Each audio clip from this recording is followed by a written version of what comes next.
And I'm recording. That's it. I'm gonna start off by saying, hi, my name is Talia. Welcome to my YouTube channel.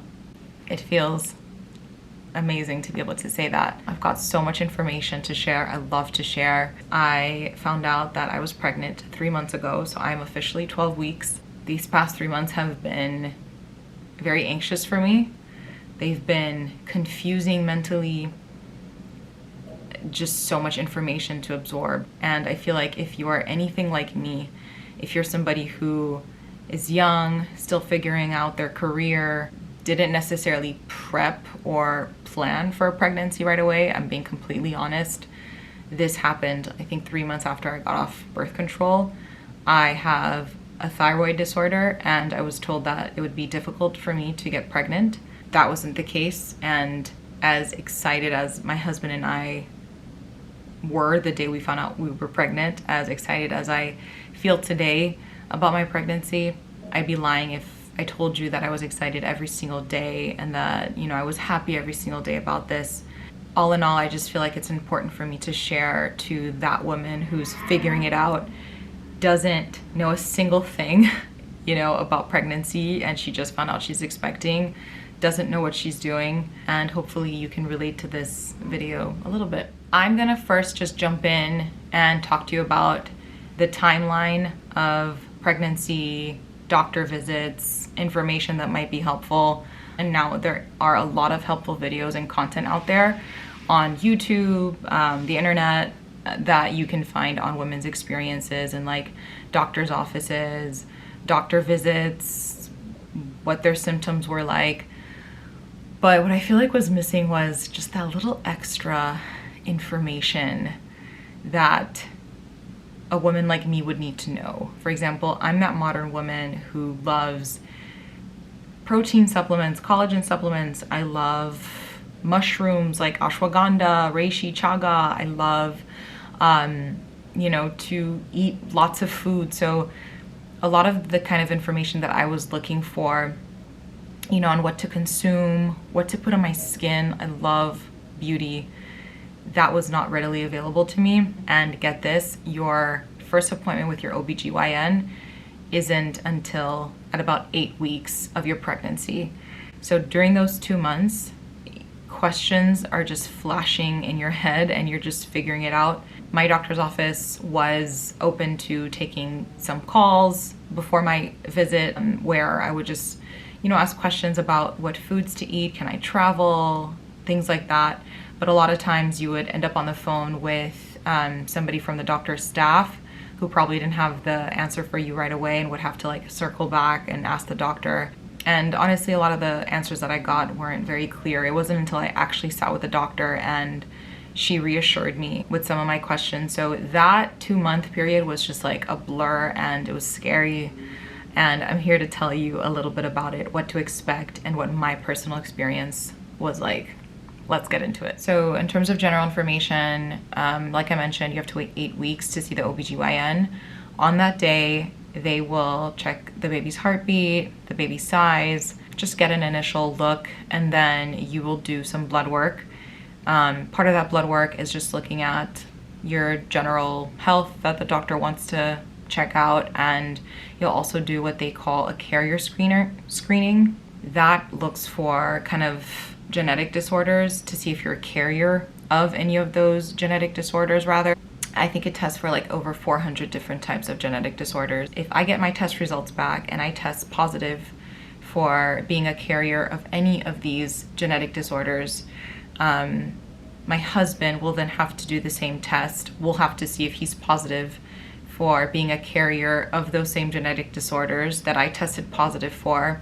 And if he does in fact test positive, then there's a 25% chance that our baby will have that genetic disorder. A lot of couples kind of wait until they get the mother's test results back before kind of having the husband do the test, because if you tested negative for being a carrier, then your husband doesn't really have to do any of the tests. But if you do test positive for any of them, then your husband does have to go and do that blood work, the same carrier screening, to see if he tests positive for the same genetic disorder.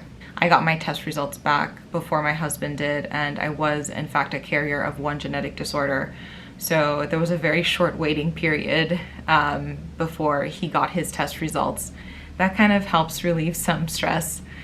So highly recommend, if you have this opportunity to have your partner there, then to do the test and the screening together.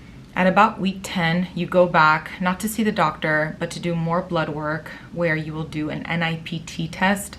This blood work looks for chromosome abnormalities, or it screens for it, as well as the gender. And that takes about a week to get results back for. That was a super slow week, let me tell you, waiting for those results to come back. Finally, at about week 12, you do your sonogram, and you get to see the baby's body, the baby's head. You get to see a little bit of movement, some of those cute pictures that couples usually share with their family or friends when they find out they're pregnant, or when they want to tell other people that they're pregnant.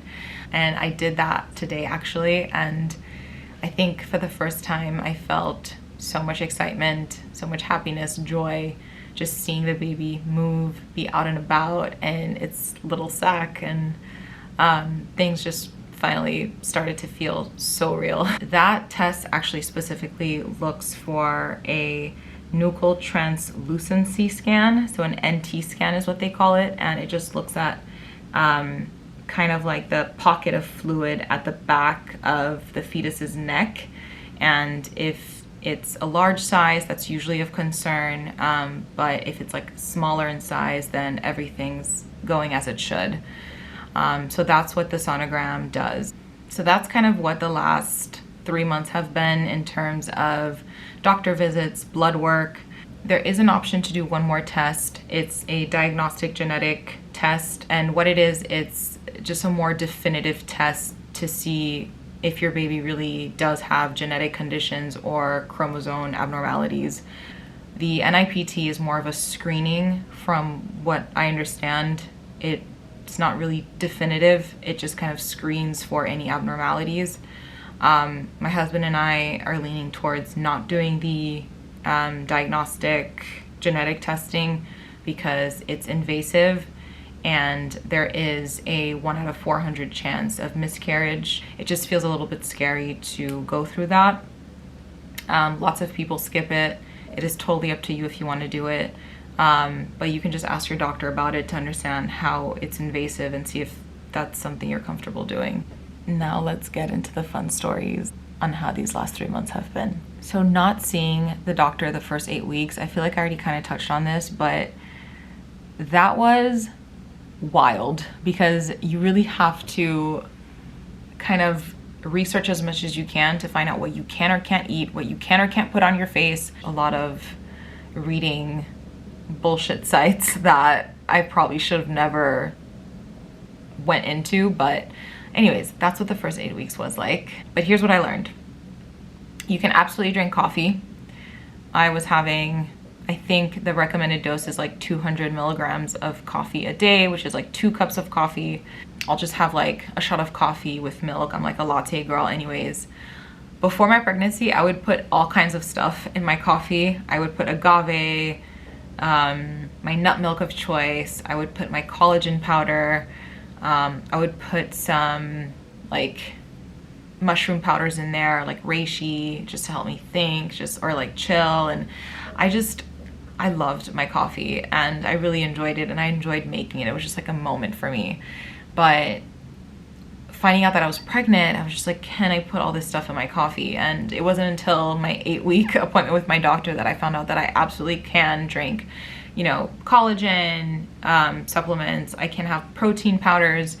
It's the mushroom powders that I stopped. There just unfortunately isn't enough research to back if that's safe or not. So I just cut it out completely, and I'm definitely looking forward to the day of putting it back in my life because I am a big believer in the power of ashwagandha and I really miss it. Next thing, nausea is not for everyone. I can count on my fingers how many times I felt nauseous, and it was nowhere near some of the stories that a lot of women share. Like, women share really scary stories about nausea. Like, apparently it's all day, every day. A lot of women lose weight.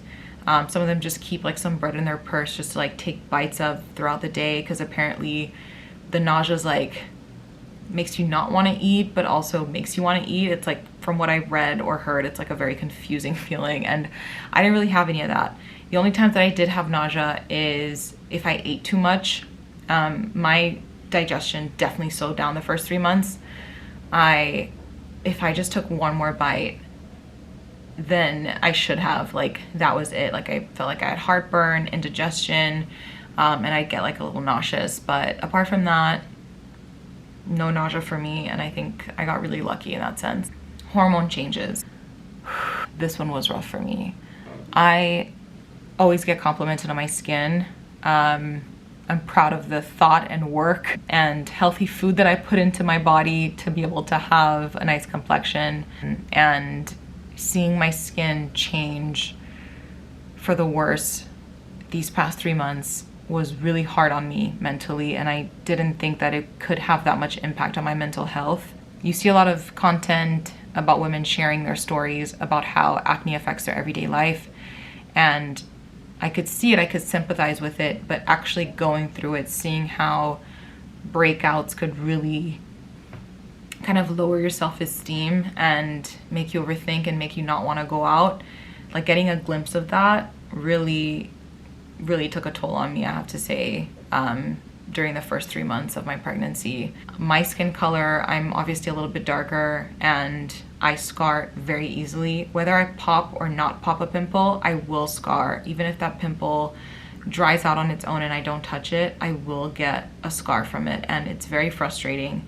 And the fact that I broke out so much during the first couple of months of my pregnancy, I was left with so many scars. I put on a little bit of makeup, but because I don't like to wear too much makeup, you can just see the scars on my face, and I want to show up as my true self. I don't like to wear heavy makeup, and probably in a lot of my videos I won't have a lot of makeup, so I feel like it was just important for me to just show up as me. Right now the acne is much better. I've kind of incorporated back some acids into my skincare routine. I'd stopped for a little bit. You know, I went from like doing my skin cycling and like tretinoin and, you know, salicylic acid. Like, I went from having those products be my holy grail and a very simple, amazing skincare routine to like having to figure it out. After doing lots of research and after going to my dermatologist's office, seeing a professional, salicylic acid is safe, less than 2%. I don't wear salicylic acid every single day. I introduced glycolic acid into my routine. I did hold on to a few exfoliators that I believe have helped kind of keep my breakouts at bay.